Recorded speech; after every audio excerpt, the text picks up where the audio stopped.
Hello बच्चों, मैं मनीष कुमार गौतम वापस से आपके साथ में जुड़ गया हूँ इस प्रतिज्ञा फ्री सीरीज में। आपका स्वागत करते हैं। Good evening, good evening, good evening सभी को, गुड इवनिंग। प्रैक्टिस सीरीज हमारी चल रही है। आज हम प्रिंसिपल एंड वेरिएशन, जो प्रिंसिपल है इनहेरिटेंस एंड वेरिएशन, मतलब कि वंशागति और विविधता के सिद्धांत के बारे में पढ़ेंगे। उसके प्रैक्टिस क्वेश्चन करेंगे और क्वेश्चन होंगे एनसीईआरटी पर आधारित। तो मैं डेली आपके साथ में 8 बजे आता हूं और आपके साथ में क्वेश्चन प्रैक्टिस करवाता हूं आपको। ठीक है, तो चलें एक एक करके क्वेश्चन लेते हैं। ये पार्ट 4 है। पार्ट 4 में हम क्वेश्चन देखेंगे 1 बाय 1। पहला क्वेश्चन आपके सामने ये रहा। पहला क्वेश्चन आपके सामने ये रहा। जहाँ से हमने कल छोड़ा था वहाँ से ही स्टार्ट करेंगे। जहाँ से हमने कल छोड़ा था वहाँ से ही स्टार्ट करने वाले हैं। ये लीजिए, पहला क्वेश्चन आपके सामने रहा। आंसर दीजिए इसका। थोड़ा सा समय दे रहे हैं आपको सभी को। Good evening, good evening, good evening, good evening. चलिए, गुड इवनिंग बच्चों। Hello, good evening everyone. आपको आंसर देना है कि एक रेखीय गुणसूत्र मानचित्र है, उसमें 4 बिंदु पथ के मध्य दूरी निम्न है। आर व एस के मध्य जीन विनिमय आवृत्ति क्या होगी, ये बताना है। ये बताना है। चलिए,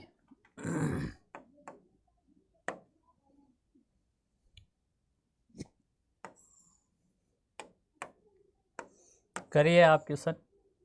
मैं जब तक ड्रॉ कर लेता हूँ लाइन।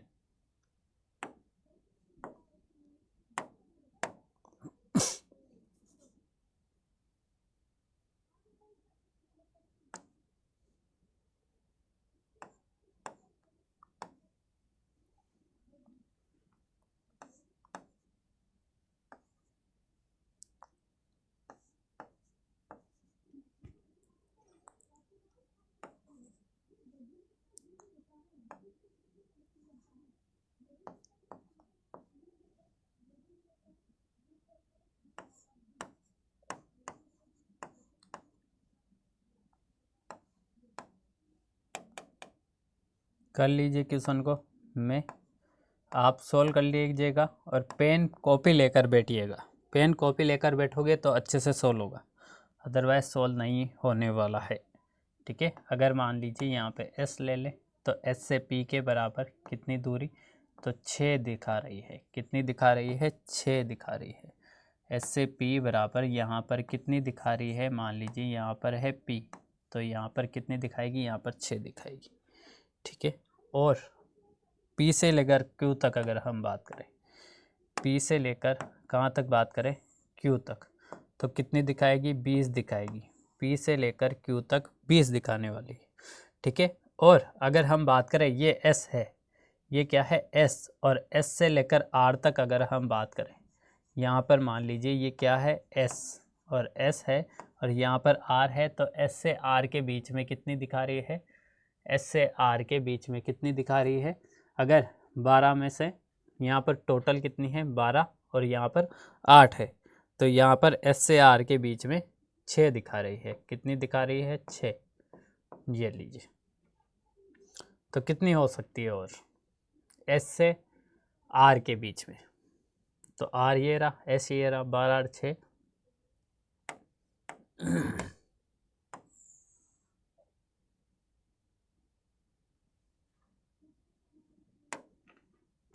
S ये रहा, R ये रहा। ठीक है, S और R के बीच में कितनी हो सकती है? 6 तो यहाँ से यहाँ तक हो गई, S से R के बीच में। ठीक है, 12 तो यहाँ से यहाँ तक हो गई, R से P के बीच में, R से P, और ये S के बीच में 6 हो गई। तो 6 ये हो गई, प्लस में 12 हो गई यहाँ से P से लेकर R तक, तो कितनी हो गई? 18 हो गई। आपको बताना है क्या होगा आंसर। चलिए, हो गया होगा आंसर। चलिए चलते हैं आंसर पे। पूछा हुआ है आपसे कि P से Q 20 है, तो P ये रहा आपका, P ये रहा। P से Q कितना है? 20, ये दिखा दिया 20 P से Q। ठीक है, उसके बाद में Q से R बोल रखा है। Q से R कितना है? तो Q से R ये रहा, Q से R ये रहा।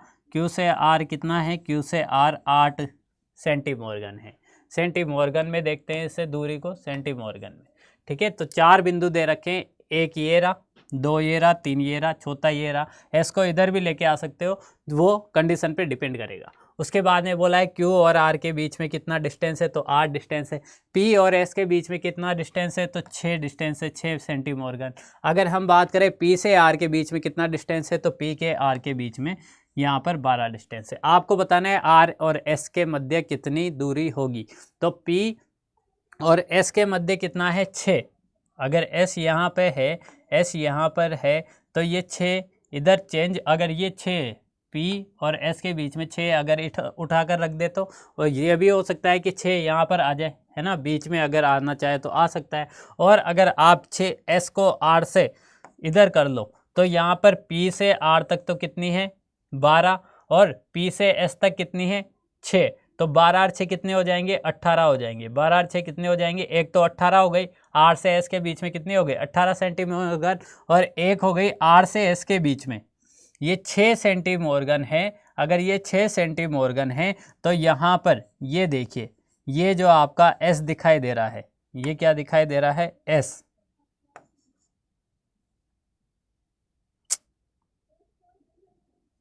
क्या दिखाई दे रहा है, एस। दोबारा से बनाते हैं, चलो कोई नहीं, दोबारा से बनाते हैं।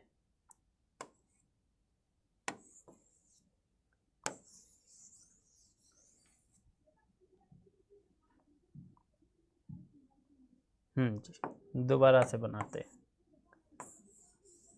दोबारा से मिटा के अच्छे से बना लेते हैं। चलिए, ये लीजिए, पूरा मिटा दिया मैंने। एक लाइन थी हमारे पास में, क्या, यहाँ से लेकर एस से लेकर यहाँ तक पी तक कितना था इसका, तो 6 था, 6 सेंटीमोर्गन इसकी डिस्टेंस थी।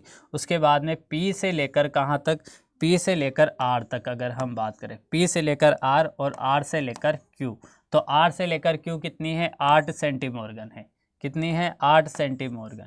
और अगर पी से लेकर आर तक की बात करें तो कितनी है, 12 सेंटीमोर्गन। पी से लेकर आर तक 12 सेंटीमोर्गन।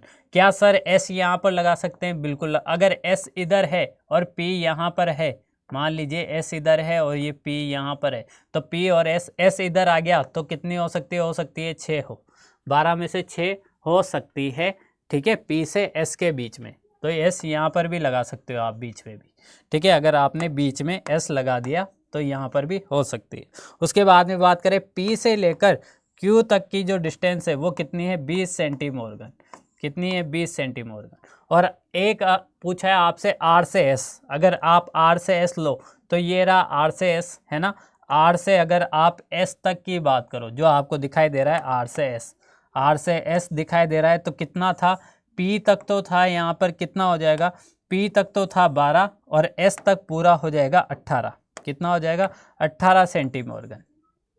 कितना हो जाएगा, 18 सेंटीमोर्गन। चलिए 18 सेंटीमोर्गन हो जाएगा। कितना हो जाएगा, 18 सेंटीमोर्गन, है ना, 18 सेंटीमोर्गन। तो एक तो आंसर आ सकता है कि एस से आर के बीच में कितना हो सकता है, 18 सेंटीमोर्गन। और अगर एस से इधर इधर देखिए, ये देखिए यहाँ से यहाँ तक, एस से आर तक, ये भी तो आ रही है, तो यहाँ पे भी कितना हो जाएगा, 6 हो जाएगा। तो कितना हो सकता है, आर से एस के बीच में 6 सेंटीमोर्गन हो सकता है। आर से एस के बीच में कितना हो सकता है, 6 सेंटीमोर्गन हो सकता है, जो यहाँ पर बताया मैंने, ये आर से एस के बीच में। और 18 सेंटीमोर्गन भी हो सकता है। तो आंसर क्या आएगा, सी आंसर आने वाला है। थोड़ा टफ है लेकिन समझ सकते हो। चलो, कितने रोगों की वंशावली है जिसमें विश्लेषण संभव है। कितने ऐसे रोग हैं जिनकी वंशावली के लिए विश्लेषण संभव है। समझ में आ गया, ये समझ में आ गया होगा पूरा, अच्छे से देख लो। पी से क्यू 20, है ना, पी से आर 12, पी से एस 6, एस से आर 6, है ना। हो सकता है एस इधर भी आ जाए तो यहाँ पर आर से एस भी आ जाएगा, है ना, क्योंकि यहाँ पर अगर एस रखोगे तो फिर आर से एस तो ज़्यादा हो गई, 18 हो गई फिर तो, है ना। चलिए ये लीजिए, वंशावली विश्लेषण संभव है कितने रोगों के लिए। तो वंशावली विश्लेषण की अगर हम बात करें, किसकी बात करें, वंशावली विश्लेषण की, वंशावली विश्लेषण, तो वो किसके लिए लागू होता है, वंशावली विश्लेषण, तो मेंडेलियन डिसऑर्डर के लिए, मेंडेलियन डिसऑर्डर ऑर्डर के लिए, ठीक है, डिसऑर्डर के लिए, मेंडेलियन जो रोग होंगे उनके लिए लागू हो सकता है, ठीक है, मेंडेलियन रोग के लिए, ठीक है। तो सिंड्रोम क्या मेंडेलियन रोग है? क्या सिस्टिक फाइब्रोसिस मेंडेलियन रोग है? रंजकहीनता क्या हीमोफीलिया वर्णांता? तो सिंड्रोम की अगर बात करें, किसकी बात करें? सिंड्रोम की। आप दे दो आंसर कमेंट में, मैं सब देखूंगा कमेंट। सिंड्रोम जो है उसमें तो क्या होती है, क्रोमोजोम नंबर ही चेंज हो जाता है, क्रोमोजोम नंबर ही चेंज, जबकि वंशावली में क्रोमोजोम नंबर चेंज नहीं होता है। यहाँ जीन म्यूटेशन की बात होती है। जीन म्यूटेशन के कारण वंशावली जो वंशागत होता है वो रोग वो अगली पीढ़ी में भी देखने को मिलता है। तो जीन में म्यूटेशन होगा। मान लीजिए ये ए जीन है, इसमें म्यूटेशन होने की वजह से ए कैपिटल ए माइनस और स्मॉल ए आ गया, इस तरीके से। तो जीन म्यूटेशन में होगा। सिंड्रोम जो है क्रोमोजोम नंबर चेंज करवाता है, ये तो नहीं होगा। तो टर्नर सिंड्रोम होगा क्या? डाउन सिंड्रोम होगा क्या? नहीं होंगे ये दोनों। तो ये दोनों नहीं होंगे तो कितने? ये सिस्टिक फाइब्रोसिस होता है, बिल्कुल हो सकता है क्या? बिल्कुल हो सकता है। रंजकहीनता हो सकती है, बिल्कुल हो सकती है। हीमोफीलिया वर्णांता, ये सब दिखाई देने को मिलती है क्योंकि ये सभी क्या हैं? मेंडेलियन डिसऑर्डर हैं, है ना। और ये जीन म्यूटेशन के कारण होते हैं। रंजकहीनता, हीमोफीलिया वर्णांता, फिनाइलकीटोनुरिया और सिस्टिक फाइब्रोसिस। तो आंसर क्या आएगा? आंसर आएगा 5। आंसर क्या आएगा? 5। सिंड्रोम फॉलो नहीं करेगा। सिंड्रोम में क्रोमोजोम नंबर चेंज होते हैं। क्या चेंज होते हैं? Chromosome number. ये लीजिए 18 क्वेश्चन। 18 में क्या आंसर होने वाला है?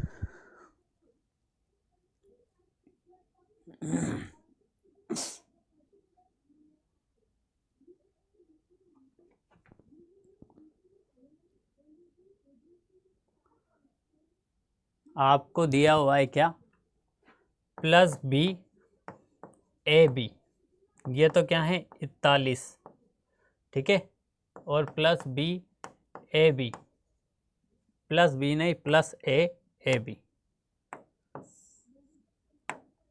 प्लस ए बी, ये भी कितना है? 41। उसके बाद में प्लस प्लस और ए बी, ये कितना है? 9। और ए बी और ए बी, ये भी कितना है? 9। तो ये दोनों तो क्या है? ये दोनों तो पेरेंटल है। मान लीजिए ये दोनों तो क्या है? पेरेंटल, है ना। जैसे प्लस बी ए बी क्या है? प्लस बी और ए बी, ये तो क्या है? Parental. Plus B A B parental और प्लस ए और ए बी पेरेंटल। अब इनको अगर क्या करवाओ आप? म्यूटेशन करवा दो, ठीक है। तो आपके पास में क्या आ जाएगा? ए बी प्लस प्लस, है ना, प्लस प्लस ए बी आ जाएगा। और क्या आ जाएगा? ए बी आ जाएगा, ठीक है।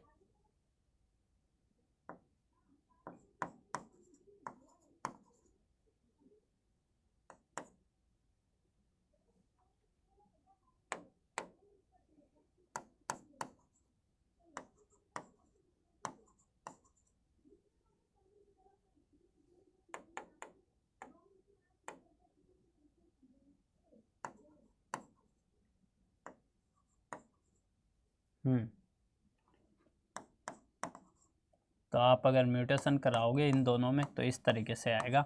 ये तो पेरेंटल थे, ये तो पेरेंटल है, और म्यूटेशन कराने के बाद में इनकी संतति आएगी वो रिकॉम्बिनेंट आएगी। तो क्या आएगी? एक तो आएगी क्या? प्लस प्लस, चलिए करिए दिखाएंगे। ये तो पेरेंटल है, इस तरीके से कर लो। और ये दोनों क्या है? रिकॉम्बिनेंट, रिकॉम्बिनेंट पुनर्योजन। क्या है? पुनर्योजन, रिकॉम्बिनेंट पुनर्योजन। ये क्या है? पुनर्योजन है। चलिए ये पुनर्योजन दिख रहा है एक तो आपको, और एक क्या दिख रहा है? पेरेंटल दिख रहा है। एक क्या दिख रहा है? पेरेंटल दिख रहा है। चलिए क्या आएगा आंसर? क्या 82 सेंटीमॉर्गन, 18 सेंटीमॉर्गन, या फिर 20 सेंटीमॉर्गन और 18? 18 में भी सिस है और ट्रांस है। 18 में भी सिस है और ट्रांस है। 18 में भी क्या आएगा? सिस आएगा कि ट्रांस आएगा? भाई ये दोनों तो क्या हैं? सिस हैं, पेरेंटल हम क्या होते हैं, सिस होते हैं, और पुनर्योजन क्या होते हैं, ट्रांस होते हैं, पुनर्योजन ट्रांस होते हैं।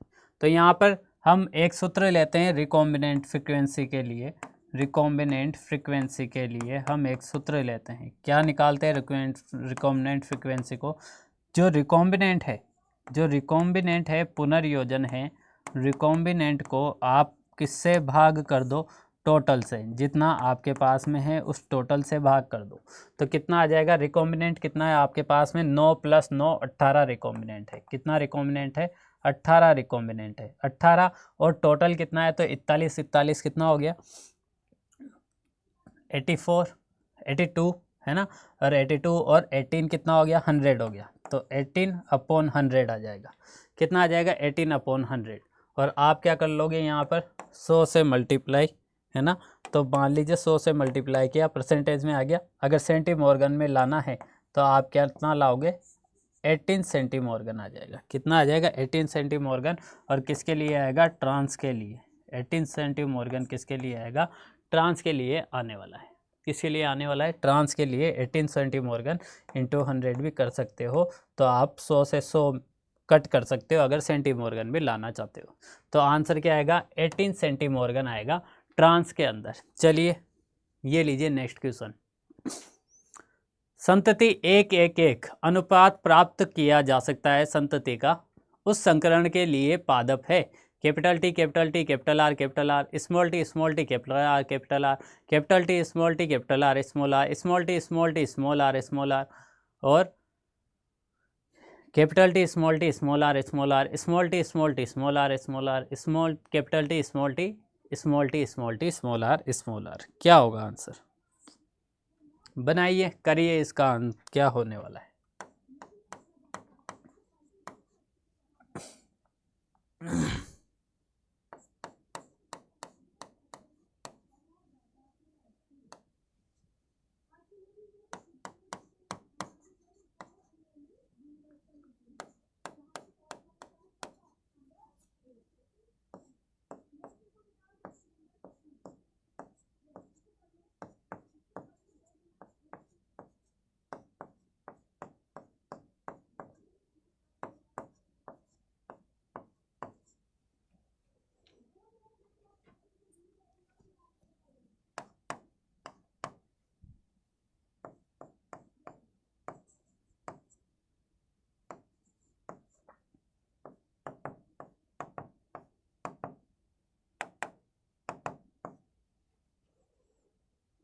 चलिए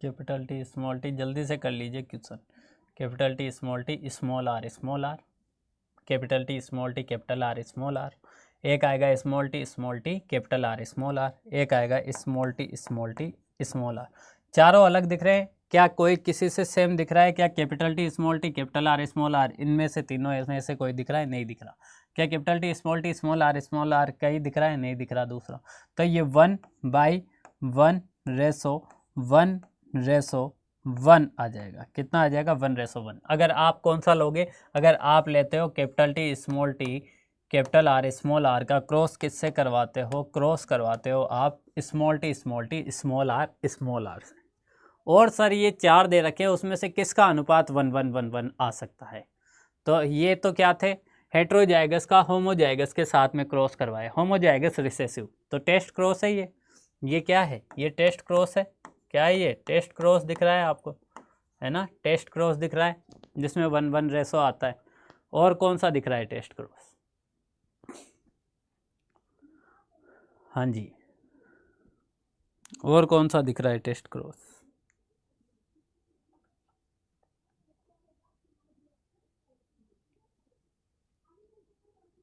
बताइए इसका आंसर क्या होगा।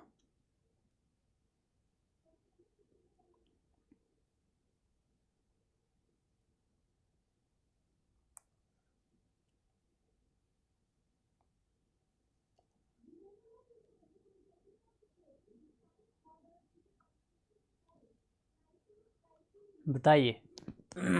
एक मेरे अनुसार ये हो सकता है capital T, small R, small T, capital R, small R, क्योंकि इसमें भी ये देखो एक हेट्रो है एक होमो है, इसमें भी क्या है एक हेट्रो एक होमो है अगर अलग अलग देखो तो, लेकिन इनमें देखो तो ये होमो होमो नज़र आ रहा है, इधर हेट्रो होमो है लेकिन आर आर तो होमो होमो ही नज़र आ रहा है, इसमें भी ये होमो होमो नज़र आ रहे हैं दोनों, लेकिन टेस्ट क्रॉस जब आता है जब एक हेट्रो हो और एक होमो, तो यहाँ पर अगर आप अलग अलग करोगे तो वैसे ही आएगा कैपिटल टी स्मॉल टी, है ना, जैसा इधर आया। बस इन्होंने क्या किया है उठा के इसको कहाँ रख दिया है, इधर की साइड में रख दिया है कैपिटल आर स्मॉल आर को, स्मॉल आर को इधर उठा के रख दिया है और कुछ नहीं किया है, बाकी सब सेम है।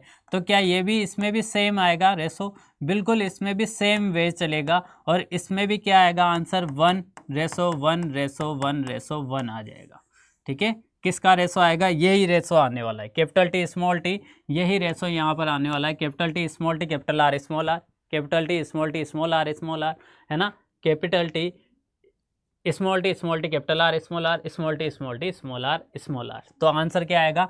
एक तो ये शो करा रहा है और एक ये शो करा रहा है, बाकी ये तो होम हो जाएगा, शो करा रहे हैं, तो बी और डी आंसर आ जाएगा। क्या आ जाएगा? बी और डी। सबसे पहले आपने क्या किया, कैपिटल टी स्मॉल टी को अलग कर लिया, कैपिटल आर स्मॉल आर को, स्मॉल टी स्मॉल आर को अलग, चारों के गेमिट बना लिए। ये क्या बन गए हैं? ये गेमिट बन गए हैं। ये क्या बन गए हैं? चारों के चारों गेमिट बन गए हैं। ये क्या बन गए हैं? गेमिट बन गए हैं। अब जब ये गेमिट बन गए हैं तो इन गेमिट को बनने के बाद में आपके पास में रेशो क्या आया? जब आपने क्रॉस कराया, इसको इससे क्रॉस करा दिया तो कैपिटल टी स्मॉल टी आया, इसको इससे क्रॉस करा दिया, ठीक है, इसको इससे क्रॉस करा दिया तो यहाँ पर क्या आया? Small T, capital R small आया एक और एक स्मॉल आर आया जब आपने जीनोटाइप बनाया। क्या है ये? जीनोटाइप। ठीक है, जीनोटाइप। तो चारों अलग अलग आ रहे थे और जब इनको क्रॉस कराया खुद से तो यहाँ पे क्या आ रहा था? इधर दो गुण एक साथ में लिए अलग अलग, तो capital T capital R small R, फिर कैपिटल टी को स्मॉल आर के साथ में रख दिया, स्मॉल टी को कैपिटल आर के साथ में, डाया हाइब्रिड में स्मॉल टी को स्मॉल आर के साथ में। इसका आंसर दीजिए, इसका आंसर क्या होगा? मॉर्गन के प्रयोग में, अरे आ रहे हैं क्वेश्चन समझ में? अरे क्वेश्चन का लेवल देख रहे हो? देख रहे होंगे, अच्छे क्वेश्चन है ना। समझ में ना आए तो दोबारा से वीडियो को देखिएगा, 3 बार देखिएगा, 4 बार देखिएगा, अच्छे से कॉन्सेप्ट को समझिएगा और खुद से कोशिश करें। जेनेटिक्स जितना प्रैक्टिस करोगे उतनी अच्छी होती जाएगी जेनेटिक्स। ठीक है, चलो ध्यान रख रहा हूँ सबके कमेंट पे, मैं टेंशन ना लो, है ना। मेरी नज़र और चंगू भैया की, ये चंगू भैया, आपके चंगू भैया की नज़र भी आपके ऊपर है और मेरी नज़र तो है ही। ठीक है, चंगू भैया है आज क्लास में, ठीक है, मैं हूँ ना हूँ लेकिन चंगू भैया रहना जरूरी है। चंगू भैया आपको देखते रहते हैं। ठीक है, चलिए, मॉर्गन के प्रयोग में क्रॉस बी ने क्रॉस ए की तुलना में कम पुनर्संयोजन दिखाया। कथन 2, वॉल्टन, सटन और थियोडोर बोवेरी ने देखा कि गुणसूत्रों का व्यवहार जीन के व्यवहार के समानांतर था। तो क्या होगा आंसर 20 में?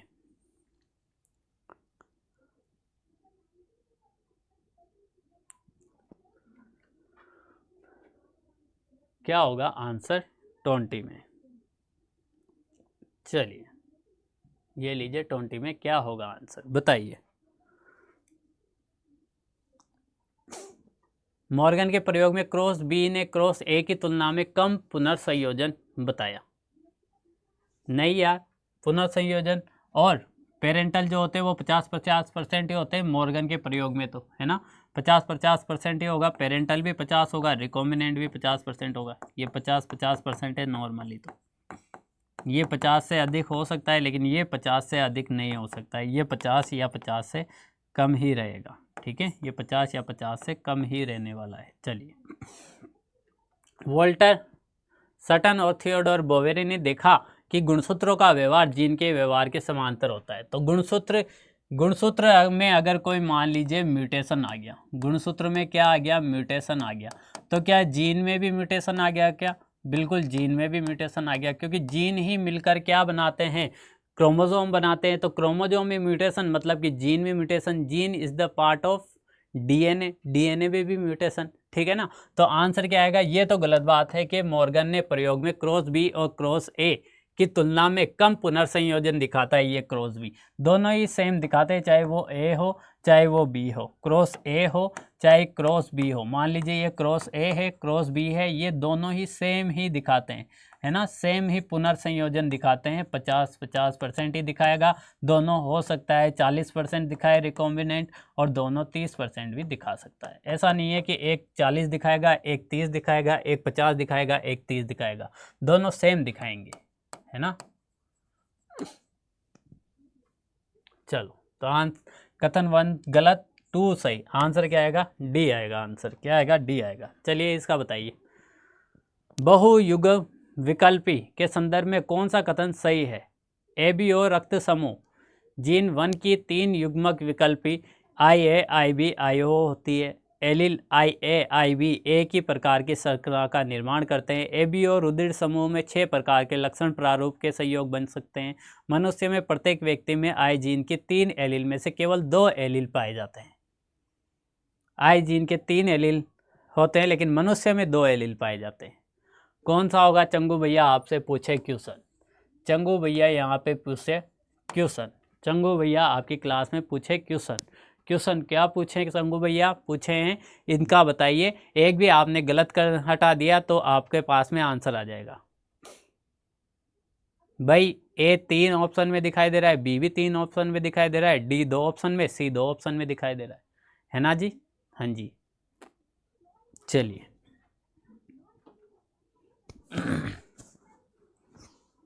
चलिए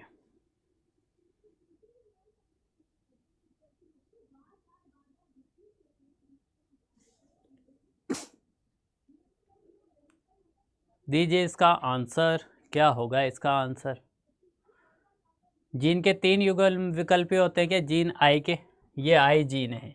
क्या है? आई जीन। ब्लड ग्रुप के लिए आता है आई जीन, ठीक है, ब्लड ग्रुप के लिए, है ना, ब्लड ग्रुप के लिए आई जीन, ठीक है, ब्लड ग्रुप के लिए, मानव में, किसमें? मानव में, ठीक है। चलिए, तो ये आई ए, एक होता है आई बी और एक होता है आई, या फिर हम क्या कहते हैं, आई जीरो। तो क्या 3 होते हैं? बिल्कुल 3 होते हैं। तो क्या ए ऑप्शन सही है? ए बी और रक्त समूह में सही है ये। तो आई ए आई बी एक ही प्रकार की शर्करा का निर्माण करते हैं। क्या ये सही है 21 में? क्या ये सही है 21 में? 21 में सही है? ये तो गलत बात है। आई ए आई बी अलग अलग शर्करा का निर्माण करेगी। आई ए अलग करेगा, आई बी अलग करेगा, ठीक है। चलो, ए बी और रुधिर समूह में 6 प्रकार के लक्षण प्रारूप के संयोग बन सकते हैं। रुधिर समूह में 6 प्रकार के लक्षण प्रारूप के कौन कौन से बन सकते हैं? आई ए, है ना, आई बी, आई जीरो। तो कौन कौन से लक्षण प्रारूप के 6 प्रकार के समूह बन सकते हैं? क्या यहाँ पे प्रकार के संयोग बन सकते हैं? 6 प्रकार के संयोग। आई बी 6 प्रकार के संयोग नहीं बनते हैं, वो एलिल बनते हैं। जैसे आई ए के 6 बन सकते हैं, जैसे आई ए बन गया, है ना, एक बन गया क्या? आई ए आई जीरो, एलिल है ये। तो एक बन गया आई बी आई जीरो, है ना, और क्या बन गया? आई बी बन गया। ये 4 हो गए। एक बनेगा क्या? आई जीरो, ठीक है, 5 हो गए। और एक बनेगा दोनों ए और बी से मिलकर आई ए आई बी। कितने हो गए? 6। लेकिन ये 6 लक्षण प्रारूप नहीं है, 3 ही बनेंगे लक्षण प्रारूप। तो 6 तो एलिल ही बनेंगे, एलिल बनेंगे 6 तो ये तो गलत है, ये भी गलत है ना। उसके बाद में मनुष्य में प्रत्येक व्यक्ति में आई जीन के 3 एलिल होते हैं, है ना, प्रत्येक व्यक्ति में आई जीन के 3 एलिल होते हैं। उन 3 एलिल में से केवल 2 एलिल पाए जाते हैं। तो ओ, तो अगर आई ए के साथ में ओ है तो कौन पहले डोमिनेंट होगा? ए। अगर आई ओ के साथ में बी है तो कौन डोमिनेंट होगा? पहले B, right. A B blood group आता है ना, ए ब्लड ग्रुप आता है, बी ब्लड ग्रुप आता है, यही आता है। तो यहाँ पर बोला है प्रत्येक व्यक्ति में आई जीन के 3 एलिल होते हैं, लेकिन उसमें से 2 एलिल क्या होते हैं? पाए जाते हैं। देखते हैं कौन से हैं 2 एलिल, देखते हैं कौन कौन सा? ए और बी, वो दोनों मिलकर ए बी बना लेते हैं। आई ए आई जीरो होगा तो आई ओ तो कभी बनेगा ही नहीं जब तक वो किस में ना आ जाए, जब तक वो समयुग्म की अवस्था में ना आ जाए। तो ये तो सही है कि केवल 2 एलिल पाई जाती है प्रत्येक व्यक्ति में, आई जीन की 3 एलिल में से केवल 2 एलिल, बिल्कुल। तो आंसर क्या होगा? आंसर होगा यहाँ पर ए और डी। आंसर क्या होगा, ए और डी आंसर होने वाला है। चलिए आगे चलते हैं। असत्य कथन बताना है। क्या बताना है इस क्वेश्चन में, असत्य कथन क्या होगा, असत्य कथन क्या होगा ये बताना है आपको।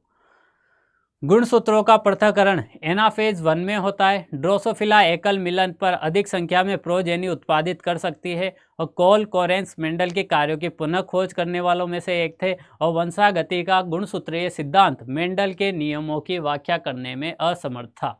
क्या इसका गलत आंसर है? गुणसूत्रों का पृथक्करण एनाफेज 1 में होता है क्या? ड्रोसोफिला एकल मिलन पर अधिक संख्या में प्रोजेनी उत्पन्न कर सकता है क्या? कोल कोरेंस मेंडल के कार्यों की पुनः खोज करने वालों में से एक है क्या? वंशागति का गुणसूत्रीय सिद्धांत मेंडल के नियमों की व्याख्या करने में असमर्थ था क्या? क्या होगा इसका आंसर? असत्य बताना है।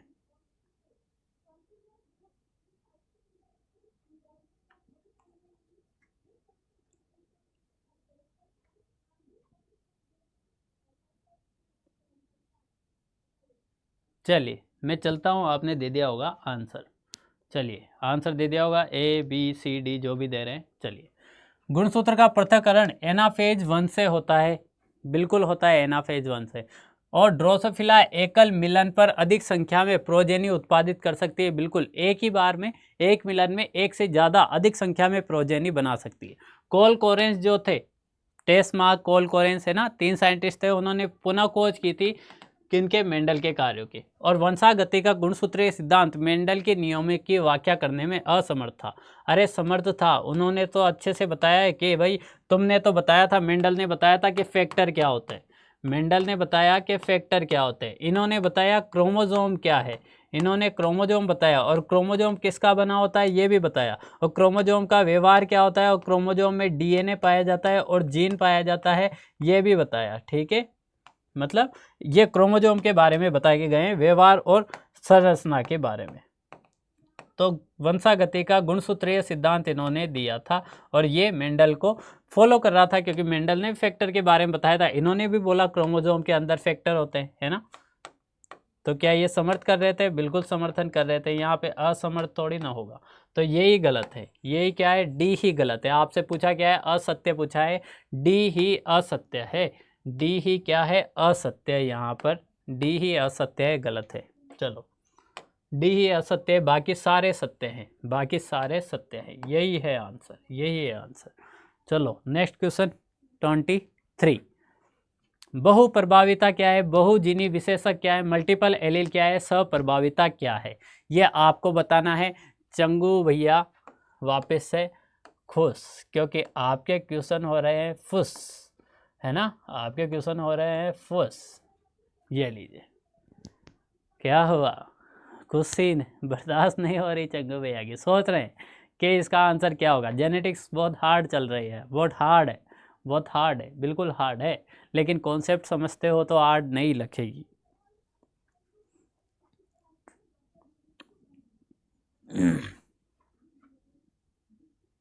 चलिए दे दीजिए आंसर, थोड़ा सा समय दे रहा हूँ मैं, 2 मिनट का, उसके बाद में मैं क्वेश्चन पे चलूँगा। 2 मिनट का समय है, फिर उसके बाद में क्वेश्चन पे चलेंगे।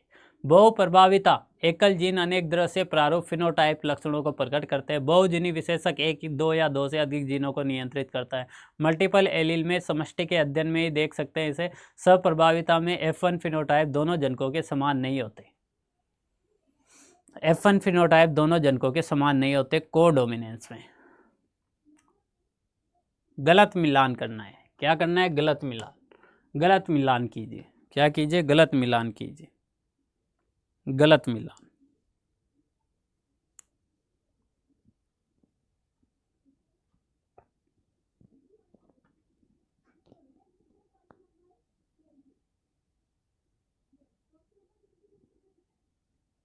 अगर एक है क्या?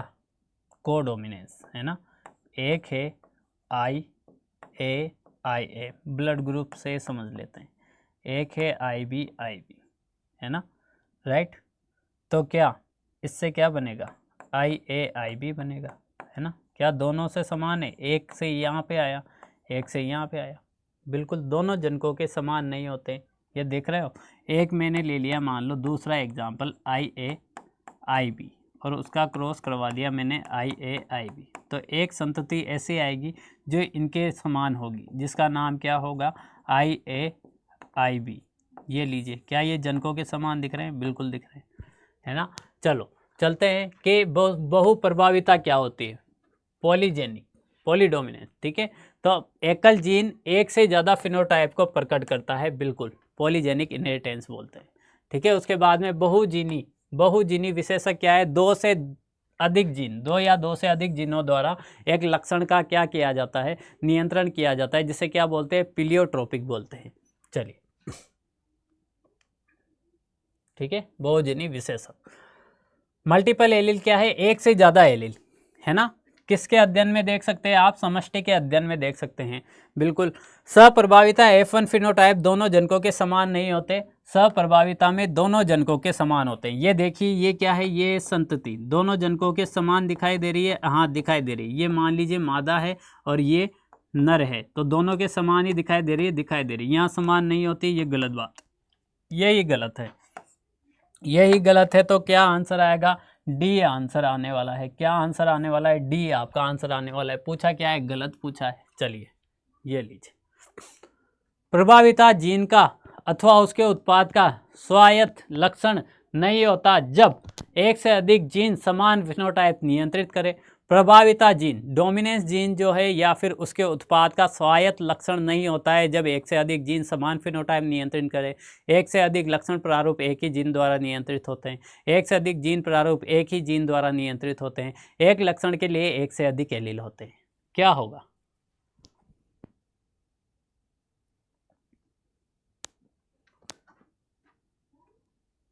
प्रभाविता जीन या उसके उत्पाद स्वायत्त लक्षण नहीं होता जब कोई डोमिनेंट जीन है, मान लीजिए ये जीन है डोमिनेंट कैपिटल ए, ठीक है, इससे कोई उत्पाद बना एक्स उत्पाद, ठीक है, और वो स्वायत्त लक्षण नहीं होता उसका। क्यों नहीं होता, क्योंकि वो एक से अधिक जीन द्वारा नियंत्रित होता है कि एक से अधिक जीन समान फिनोटाइप नियंत्रित करते हैं, या एक से अधिक जीन प्रारूप एक ही जीन द्वारा नियंत्रित होता है, या फिर एक लक्षण के लिए एक से अधिक एलील आते हैं।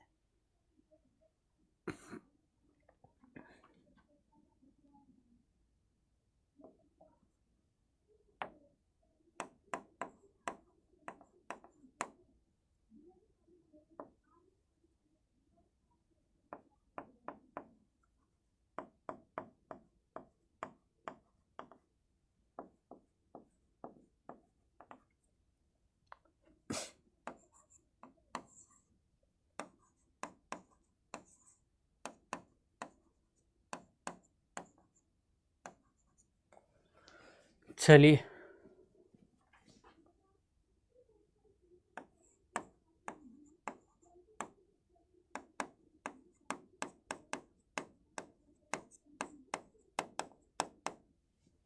चलिए, तो यहाँ पर बोलें कि प्रभाविता जीन का अथवा उसके उत्पाद का स्वायत्त मतलब खुद का ऑटोनोमस लक्षण कैरेक्टर नहीं होता जब एक से अधिक जीन समान फिनोटाइप को नियंत्रित करें। नहीं, एक से अधिक जीन, एक से अधिक लक्षण प्रारूप एक ही जीन द्वारा नियंत्रित हो, इसे क्या बोलते हैं, तो पिलियोट्रोपिक बोलते हैं। बहुजीनी विशेषक, बहुजीनी विशेषक क्या बोलते हैं, बहुजीनी विशेषक। चलिए, बहुजीनी विशेषक जिसमें हम कह सकते हैं ये ए हो गया, ये बी हो गया और ये सी हो गया, ये तीन जीन हैं। वो तीनों जीन किसी को एक को ही प्रभावित करेंगे, मान लीजिए स्किन कलर को। किसको प्रभावित करेंगे, स्किन कलर को, स्किन कलर को। तो हम क्या कह सकते हैं, फॉर एग्जांपल बोल रहा हूँ स्किन कलर को, तो कह सकते हैं कि एक से ज़्यादा जीन है जो एक से अधिक लक्षण प्रारूप एक ही जीन द्वारा नियंत्रित होते हैं। एक से अधिक लक्षण प्रारूप एक ही जीन है, ये एक ही जीन है, इससे द्वारा नियंत्रित होते हैं, एक ही जीन से नियंत्रित होते हैं। ABC नहीं, एक ही जीन है, उसके अलग अलग एलील हैं। देखो कैपिटल ए है, एक है कैपिटल ए स्मॉल है, एक है स्मॉल है। तो क्या डार्क कलर है, लाइट कलर है, और एक सफ़ेदी, बिल्कुल जो हम वाइट देखते हैं उसकी बात करते हैं। तो एक ही जीन से नियंत्रित हो रहे हैं। एक से अधिक जीन प्रारूप एक ही जीन द्वारा नियंत्रित होंगे, बिल्कुल। ये क्या सही बात है, गलत बात है, तो ये तो गलत बात है। एक से अधिक जीन प्रारूप एक ही जीन द्वारा नियंत्रित होंगे, इसीलिए प्रभाविता का जीन उसके उत्पाद का स्वायत्त लक्षण नहीं होता, ऐसी कोई बात नहीं है, ठीक है, गलत। एक लक्षण के लिए एक से अधिक एलील होते हैं, तो एक लक्षण के लिए एक से अधिक एलील नहीं होते हैं।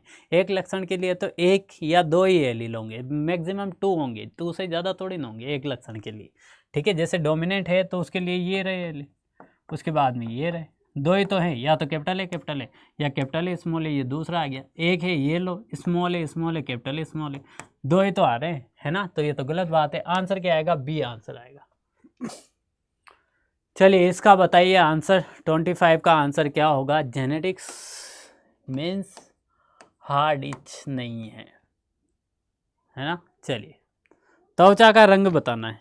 त्वचा के रंग का जीनोमिक प्रदर्शन नीचे दिया गया है। उसमें पूछा गया है आपसे कि त्वचा का रंग कालेपन को घटते हुए दर्शाता है, कौन सा दर्शाता है?